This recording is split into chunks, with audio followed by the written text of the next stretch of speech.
Wahyu pasal 9. Lalu malaikat yang kelima meniup sangkakalanya, dan aku melihat sebuah bintang yang jatuh dari langit ke atas bumi, dan kepadanya diberikan anak kunci lubang jurang maut. Maka dibukanyalah pintu lubang jurang maut itu, lalu naiklah asap dari lubang itu, bagaikan asap tanur besar, dan matahari dan angkasa menjadi gelap oleh asap lubang itu. Dan dari asap itu berkeluaranlah belalang-belalang ke atas bumi, dan kepada mereka diberikan kuasa sama seperti kuasa kalajengking di bumi. Dan kepada mereka dipesankan supaya mereka jangan merusakkan rumput-rumput di bumi atau tumbuh-tumbuhan ataupun pohon-pohon, melainkan hanya manusia yang tidak memakai meterai Allah di dahinya. Dan mereka diperkenankan bukan untuk membunuh manusia, melainkan hanya untuk menyiksa mereka 5 bulan lamanya. Dan siksaan itu seperti siksaan kalajengking apabila ia menyengat manusia. Dan pada masa itu orang-orang akan mencari maut, tetapi mereka tidak akan menemukannya. Dan mereka akan ingin mati, tetapi maut lari dari mereka. Dan rupa belalang-belalang itu sama seperti kuda yang disiapkan untuk peperangan.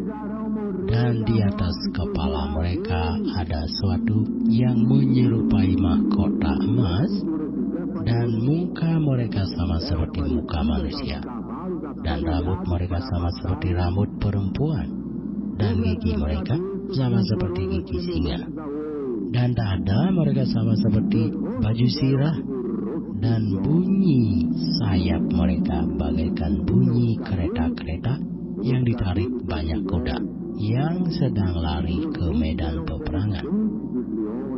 Dan ekor mereka sama seperti kalajengking, dan ada sengatnya. Dan di dalam ekor mereka itu terdapat kuasa mereka untuk menyakiti manusia 5 bulan lamanya. Dan raja yang memerintah mereka ialah malaikat jurang maut. Namanya dalam bahasa Ibrani ialah Abaddon, dan dalam bahasa Yunani ialah Apollyon. Celaka yang pertama sudah lewat, sekarang akan menyusul 2 celaka lagi. Lalu malaikat yang ke-6 meniup sangkakalanya, dan aku mendengar suatu suara keluar dari keempat tanduk mezbah emas yang di hadapan Allah, dan berkata kepada malaikat yang ke-6 yang memegang sangkakala itu, lepaskanlah keempat malaikat yang terikat dekat sungai besar Efrat itu.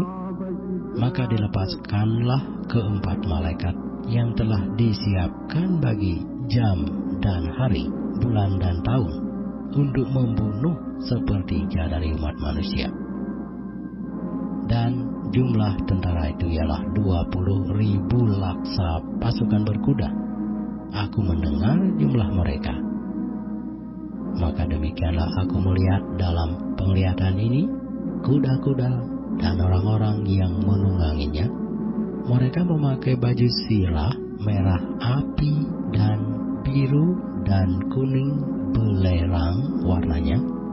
Kepala kuda-kuda itu sama seperti kepala singa, dan dari mulutnya keluar api dan asap dan belerang. Oleh ketiga malapetaka ini dibunuh sepertiga dari umat manusia, yaitu oleh api dan asap dan belerang yang keluar dari mulutnya. Sebab kuasa kuda-kuda itu terdapat di dalam mulutnya dan di dalam ekornya. Sebab ekornya sama seperti ular, mereka berkepala, dan dengan kepala mereka itu mereka mendatangkan kerusakan. Tetapi manusia lain yang tidak mati oleh malapetaka itu tidak juga bertobat dari perbuatan tangan mereka. Mereka tidak berhenti menyembah roh-roh jahat dan berhala-berhala dari emas dan perak, dari tembaga, batu dan kayu yang tidak dapat melihat atau mendengar atau berjalan, dan mereka tidak bertobat daripada pembunuhan, sihir, pencabulan, dan pencurian.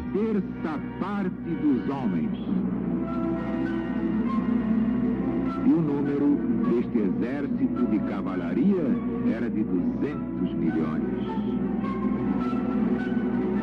E eu ouvi dizer o número deles. E vi assim os cavalos na visão.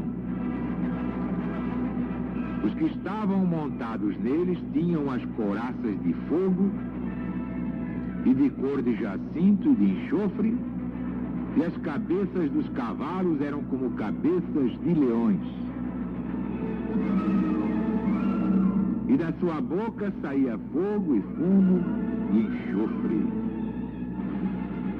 E por essas 3 pragas, isto é, pelo fogo, pelo fumo, pelo enxofre, que saíam da sua boca, foi morta a 1/3 parte dos homens.